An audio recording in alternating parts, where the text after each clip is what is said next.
ask one of the other guests to talk about their business. So let me just go to our presentation today.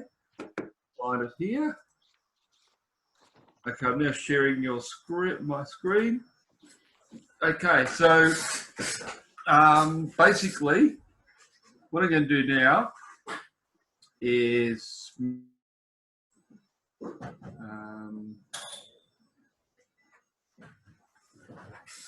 and we'll go from there. Okay, so just one tick where I can mute. I've worked every time. Okay, here we go. There we go. Mute all. Okay, so I'll unmute you all at the end of it. Okay, so today's presentation, we're going to talk about Jobkeeper update. It was passed by law last night, so I can give you what I can give you. A couple of things. First of all, if you need to understand how it all works, go back and have a look at our YouTube videos because it sort of explained it a bit earlier. A lot of the stuff is still being made up by the government. So while it's passed in law, they're trying to work out the mechanics of it. And no one's receiving any payments whatsoever. Other than the state government, you can get some state government grants, but most of the payments won't start till the 1st of May. Now, these slides aren't in any really order. It's just things I've thought of that I need to tell you from our webinar that we watched earlier today, and also from what we've been told from our briefings. So let's go through and see what we've got, okay? Obviously, I'll give you a disclaimer. There's general information. You need to see me or another professional if you need advice. Don't hang me if I've given you the wrong information because we're still waiting on information as well.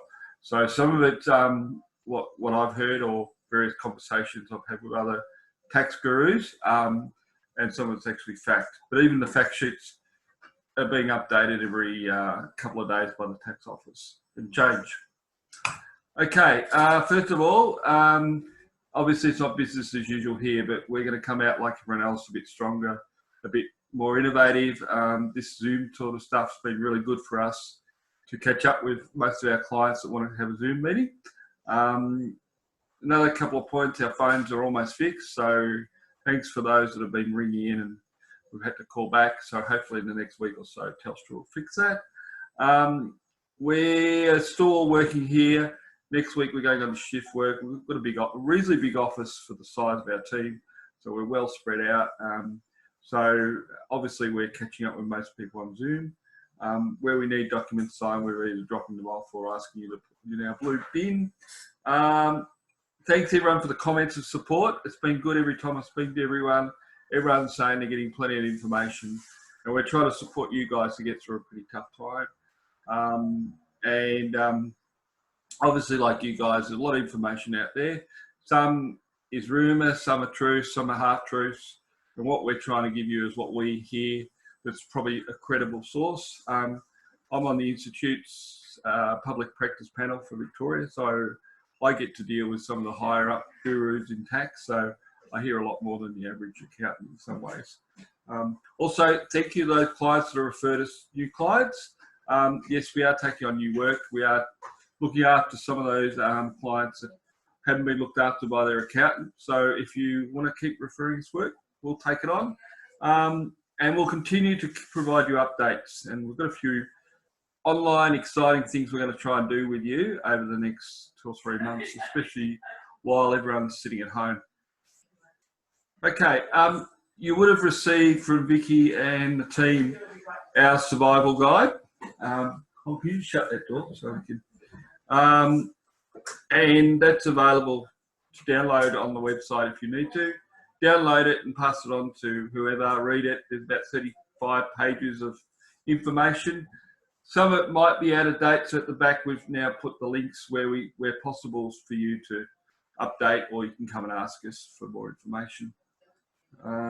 Okay, so we know that the tax office has been given new power for Jobkeeper. So we know that the ATO may not check properly if you qualify. If they decide that you are ineligible later on, they'll ask you to repay the money. We'll need to do reviews on what turnover is based on. So it's based on the GST rules, doesn't include overseas income.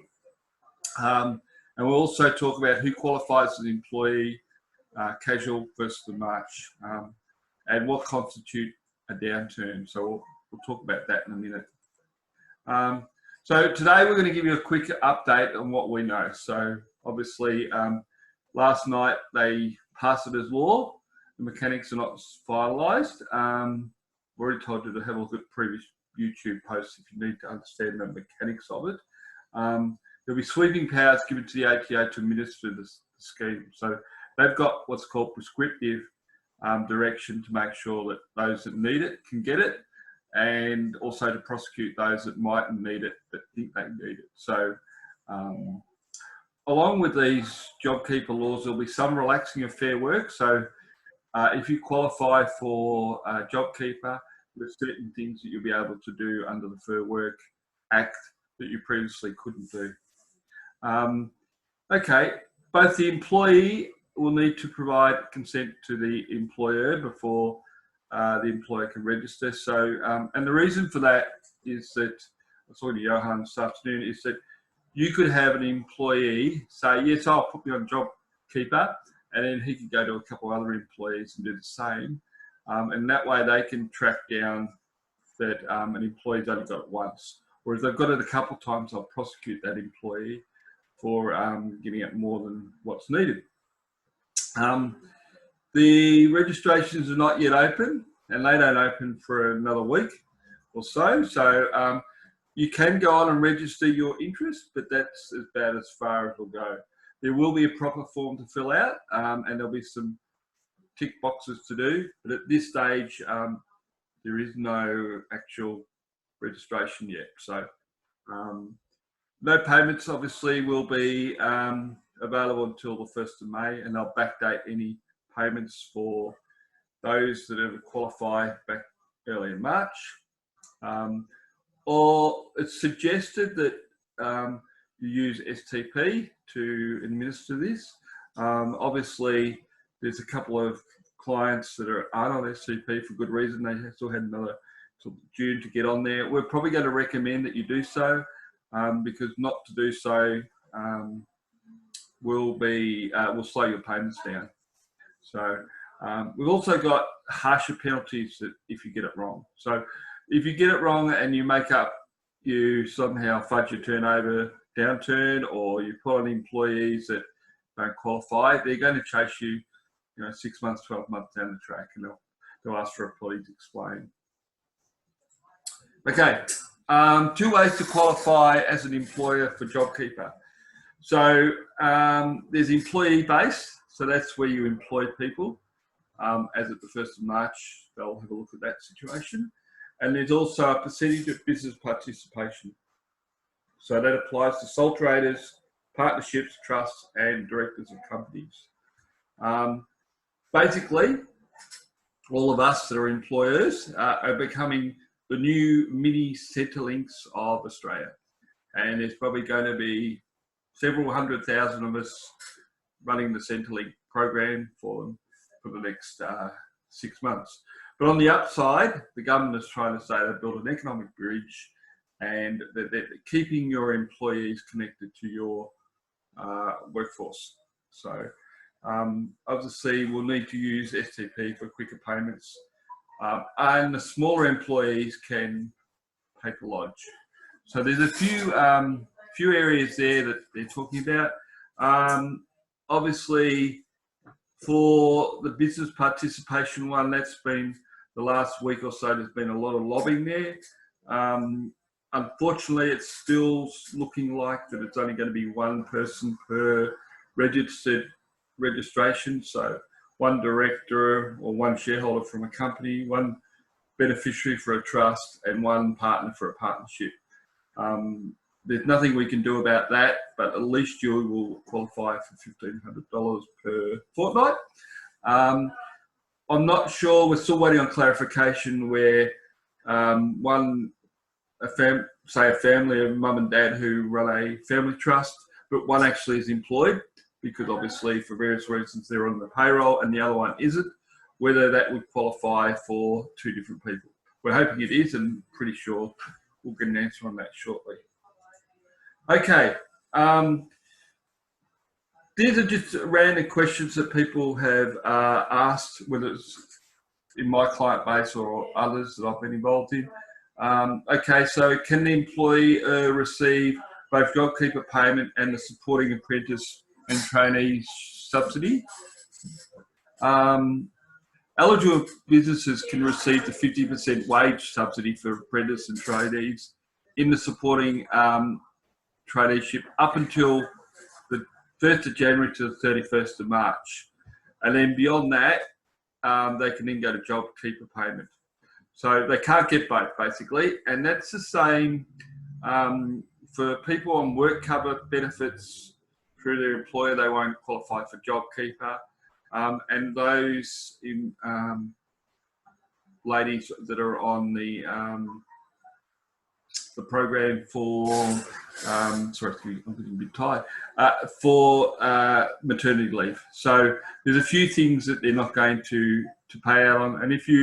And certain employers, which none of mine, clients know on here, basically don't qualify either. So, and that's like schools and not-for-profits. Okay, it's good to note that there's three categories of employees for JobKeeper, and you should keep that in mind. So we're talking employees that are still employed. So they'll receive the JobKeeper as a subsidy. We've got employees that you let go and stand down and reinstate for JobKeeper. And then you've got new hirers that don't quite qualify because they haven't been there for 12 months. And they're the ones that, as an employer, you're going to have to have the hard conversation with, because you're going to have Hong over here who's worked for me for 12 months that would qualify. And we've got Bill over there who came along a couple of months ago and he doesn't qualify. So you're going to have that conversation that they need to look at job seeker if you can't employ them. Otherwise, you'll have to just take the subsidy on one and keep Bill on paying them out of your pocket.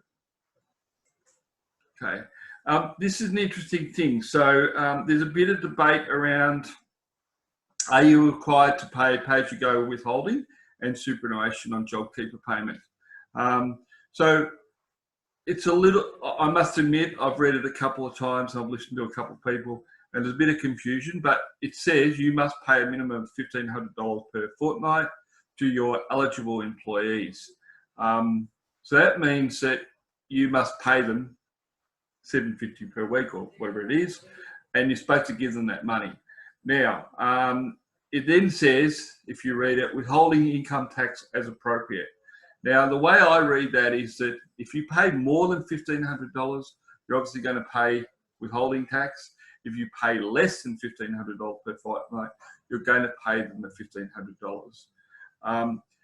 You also have employer superannuation charge obligations, and they actually won't change, and probably nor will work cover. So you're still going to have to find, at this stage, it hasn't been clarified, that it's more than just the $750 that you get. You must also find the 9.5% and probably the work cover. Now, if you pay someone, say, $3,000 a fortnight, then $1,500 is going to assist you as part of the JobKeeper, and the employee will just continue to get their wage of $3,000 if you choose to do that. And then, obviously, you'll just withhold tax as per normal. If an employee resigns, then you'll need to just tell the tax office, and the JobKeeper payments will cease. So they're trying to say that in some cases, and there's lots of, I could sit here all night going through the Q&A questions, but basically you can stand someone down. So if you run a cafe, you can reinstate this person and say, I'm putting you on JobKeeper.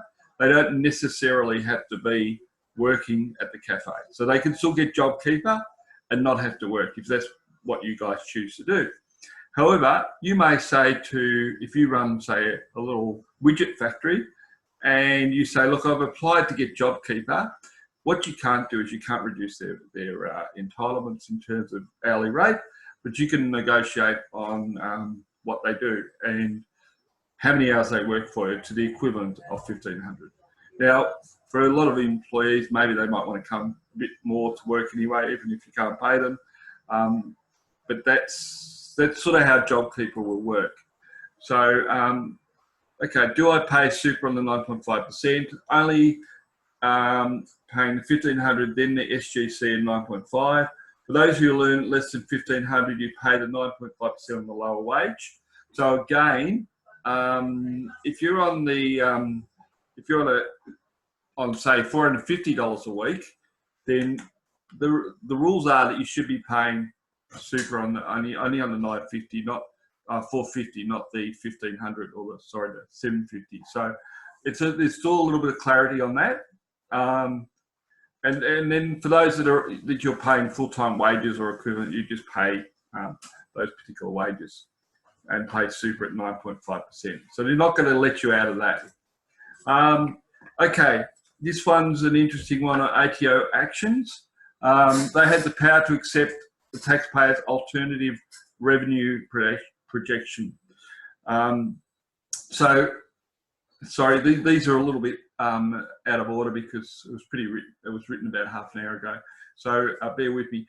So basically, we've got two ways of looking at our turnover projection, and that's what the tax office is basing, or the government is basing on whether you're actually entitled to put your employees on Jobkeeper. So there's the monthly or quarterly approach. So generally, you would have a look at your quarterly BAS and say this quarter, March quarter, is 100,000. The previous quarter was 150,000. So I've actually, the previous quarter this time 12 months ago was 150,000. So I've actually reduced my turnover, has gone down by 30%. Now, what they're also realizing that next month, you're going to have a really bad month because you can see the cash is dropping off. So then you can use what's called the alternative revenue projection, which is going to the tax office, and we're not quite sure of the details, but a bit of a cap in hand and saying, look, I know my revenue still shows I'm doing okay, but I know I'm on the edge of not doing so well, and I want to go into JobKeeper. So that's going to be a bit of the tax office will sit back and see if you're telling the truth and put you on. We've had discussions about whether you need to change from GST from accruals to cash. No, that's probably dangerous to do. Start playing around with that. We will use the alternative revenue projection. Keep good records. So, if you don't tell the ATO of your change of circumstances, you could be subject to a penalty. So every 14 days, you need to reassess whether you should be on this JobKeeper subsidy. So what they're saying is, if your revenue actually goes back up again, then the JobKeeper will stop, and then you re-employ people. It's not an automatic. Once you're on it, you stay on it. And then the $1,500 will flow through to employees, so they'll be kept for the employee. The ATO can't use it to offset debt. So that's an important approach on this JobKeeper. Okay, the process. So we've had lots of phone calls about, when can we get our money? How do we do it? Am I applicable? So first of all, we register your interest. So they said there's something like 800,000 people already done that. It goes nowhere. The ATO are going to notify everyone, and we'll get notifications from our client list of who, the form will be available. You'll submit the form with the reported GST turnover and show the prep and the post JobKeeper payment flow. So they'll want to see all that as you progress through the system. They're saying you need to have your STP software up to date, or your employees on board. We'll need the employee consent, and those details are sent off to the ATO. Once the money starts flowing through, you need to notify your employees.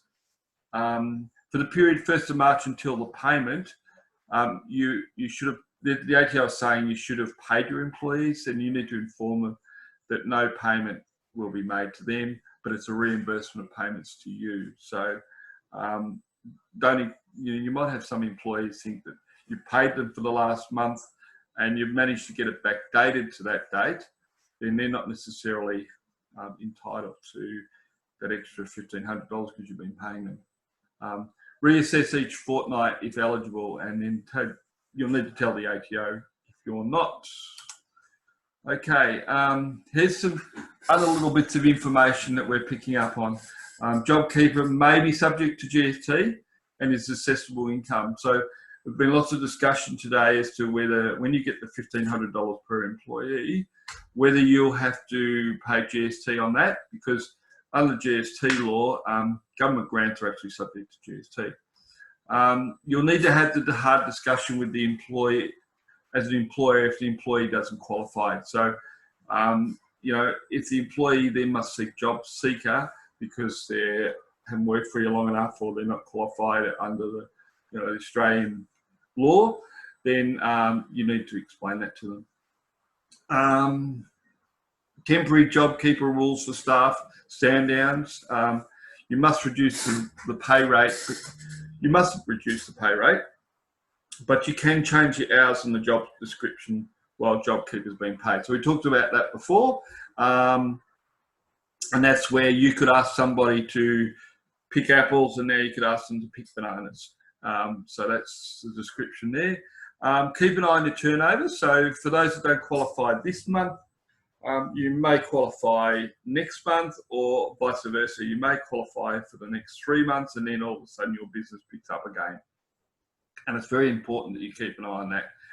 We'll be doing assessments on your BAS.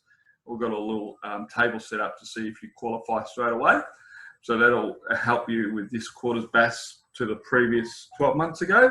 So just bear that one in mind.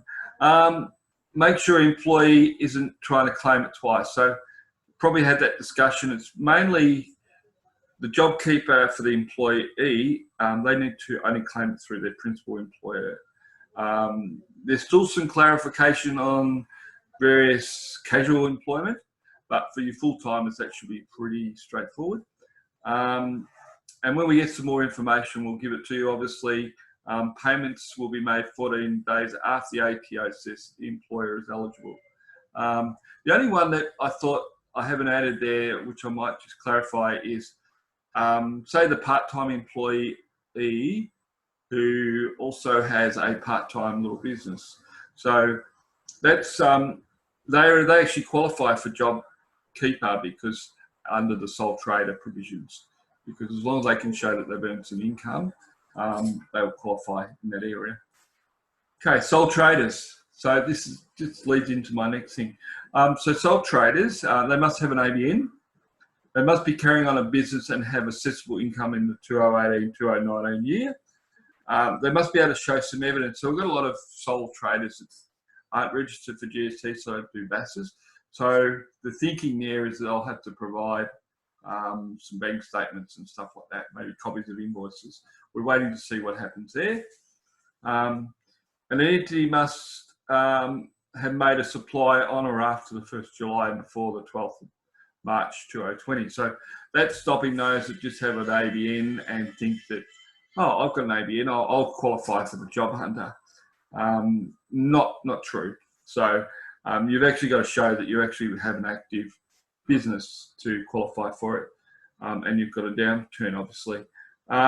So for trusts and partnerships and companies, only one nominated individual. So sole traders have got, in some ways, a little bit harder because they've got to show that they're running a true business. Whereas if you're lodging BAS returns, it's relatively documented. And you've got to, it doesn't apply to businesses that have passive income. So if you're a landlord and collect the rent on 3 properties and you call yourself a business, that actually doesn't qualify. So it's got to be a trading business. So I'm sure there'll be more discussion on that coming through. Okay. Okay, so we're waiting on final direction from the ATO. But this afternoon, about an hour ago, we did notice that someone had made a comment from the ATO that it appears that your business, if your business has existing debt, don't lodge your March BAS before the 28th of April. And any credits from the stimulus will be offset against existing debt. So what we're trying to just clarification on there is if we wait till the 30th of April, it may refund the money rather than offsetting your debt. So I think also it's important for some of us to understand that it's actually not going to be extra money. So for the stimulus 1 and 2, you might actually get a credit on your pay-as-you-go withholding.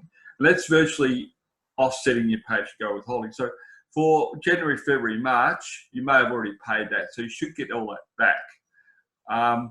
But for April, if you lodge your April pay-as-you-go withholding, you're actually getting credit for that. So you're actually not paying any more, but you're not actually getting any money back.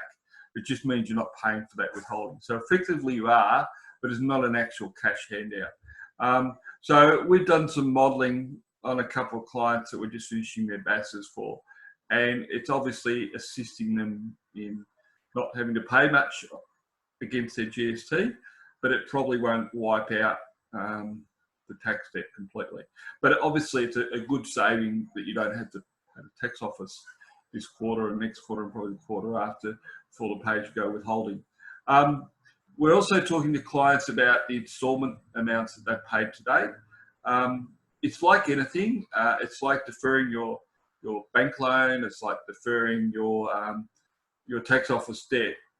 It's not going to go away. So it's just be careful. We're telling clients it's a good cash flow to give you a bit of money back, but eventually you're going to actually have to find that money and pay off the tax debt. Now, in some cases, client businesses have come to a halt, and so they may make a loss or they may have a very small profit. So there's not the need to pay instalments. For others, they'll still have a reasonable profit by the end of the year and they're still going to have a tax bill. So it'll be interesting to see how they clean up the mess in the next 12 months. But at the moment, they're just spending money because this is what they need to do to get the economy through a difficult time. So what we'll be doing after Easter is we'll be talking to our BAS clients about wages and making sure that it's set right, making sure that we've got everything in place to justify the wages. Just have a look at anything out of the box sort of that might prick up the tax officer's indication that there's something wrong. We'll help with the clients on the BAS. We'll be helping clients access Jobkeeper. We'll obviously got to continue to lodge tax returns. There's deferrals, but there's not a blanket deferral. And we'll be starting to help clients implement the business continuing plan. So we've already started working with a couple of clients on how they're going to get through the next 6 months and then beyond that. We're in the middle of starting to plan our virtual online conference. So that'll be firing up your business post-COVID, and that'll be on Zoom about May Day, so in a couple of weeks' time. We figured by that stage, most people will be ready to sit down and have a bit of a chat. We're expecting over the next couple of weeks, the economy will slow down, so there'll be more people at home. So I'm going to line up a few guest speakers. So if you know of somebody or you have a topic that you'd really like to hear about, let me know and we'll see who we can get on for a couple of hours. Okay, so I was going to ask, I'm not going to do a lot of Q&A tonight because I'm actually pretty tired. And if you need to see me, you can come and see me personally. But I think what we're going to do is I was going to have Adam from B&A. He was going to talk about his business. He's done very well. He's got about, when I first met them, they had 2 trucks. Now they've got 18, but he's pretty tied up at the moment. So I've actually asked another one of my clients called Jeff Naylor I'm going to open up to Jeff in a sec, just share my screen. Jeff, I met about 2 years ago, and their business has gone from strength to strength. And they're in the event business where they sit around and actually have events for industry. And obviously, when all this happened, he, like many other people, had to reinvent himself online. And I think under the circumstances, he's done very well. So I'm going to ask Jeff to say a few words about his business. Let me just unshare this, and we'll just go back to doing this. Just stop share. Okay, so what I'm going to do is unmute Jeff wherever he is. He was here a second ago.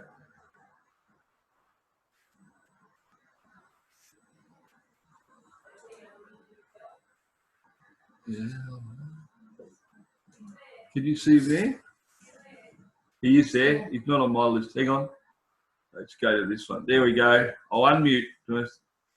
And there we go. So, Jeff, how are you today?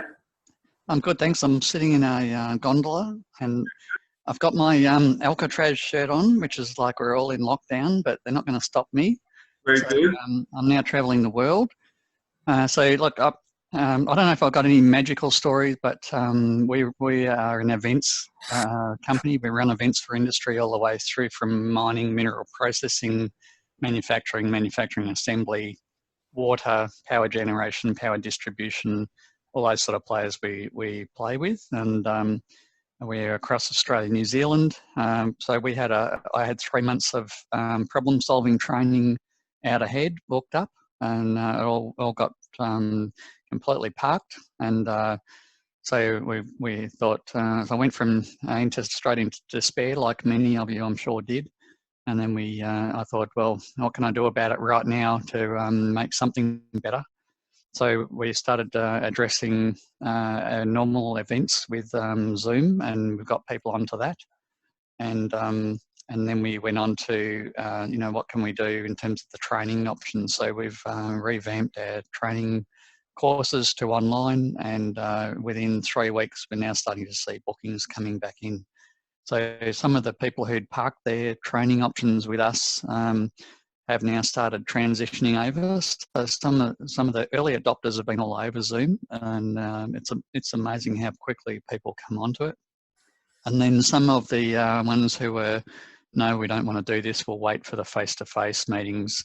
Some of them have been lagging a bit, but now as it's dragging on, and I think we're going to be in this sort of mode until Christmas time at least, because I think that's how long it'll take the vaccine to come through.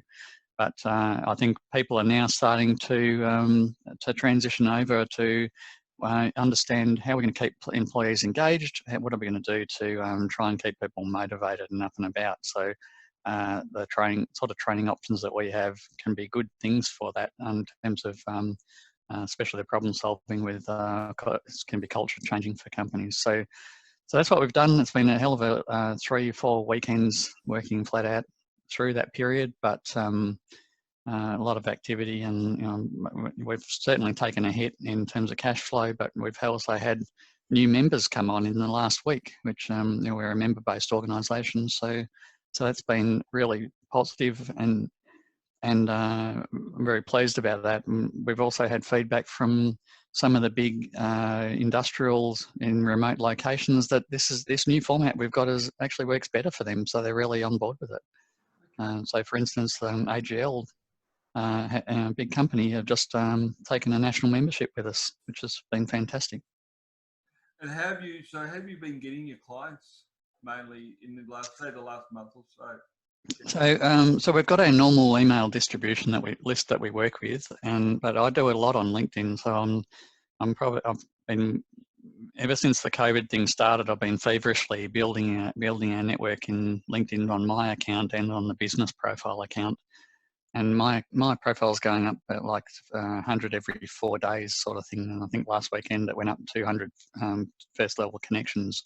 So I'm forming part of a network around the world, and I've got a global organisation like us that are based in America, but they're looking to pair with us to bring their training stuff out to Australia, New Zealand, and essentially across Asia Pac. So the opportunities, once I took the blinkers off, this is not all bad. There's opportunities. We just got to we've got to learn and pivot really well and look for opportunities and go after them. I was just terrified of being a little dinghy floating out in the ocean and waiting with no motor, waiting for the tidal wave to hit. I just had to do what we could to do something about it. And where do you think this will lead in 12 months' time? Do you think we'll be doing a lot more Zoom, or do you think we'll get back to face-to-face meetings? Or? I think even when we get past the pandemic period, I think we'll still have a blend of this format. So whether we have a quorum of people face to face and this format as well, or whether we do them as separate things, but I think our business this will be a continuum and a future state that we stick with. Okay. And what's your favourite problem you like to solve?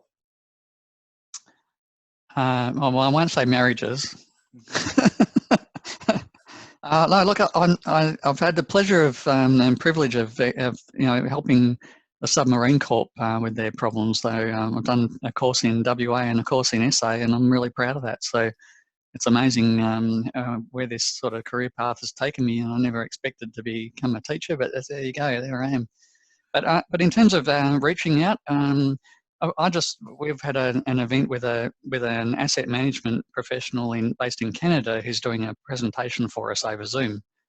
So I sent out to our email distribution list. We had about 30 people booked on, but we're also trying different things. I actually created an event on LinkedIn and marketed directly to you can market directly to first level connections on LinkedIn. So I sent first level connection asset managers and maintenance managers an invite to this event, and now it's up over 60 people already. We've got people from Bahrain, Toronto, Canada, Dominican Republic, Brazil, United Arab Emirates, America, and the like. So, and obviously New Zealand, Australia. So, so I think the world just got a lot smaller. Is the way I'm looking at it. Yeah, I definitely agree. I'm doing a course at the moment in the UK. I have to be up at 10 o'clock every night. She's doing a 7-day course, but it's actually good. The world has become small. So you've got employees based interstate. How are you keeping them together? They're actually bonding more as a team over Zoom. I couldn't get a couple of them onto video conferencing until the COVID situation, and now they're all over it.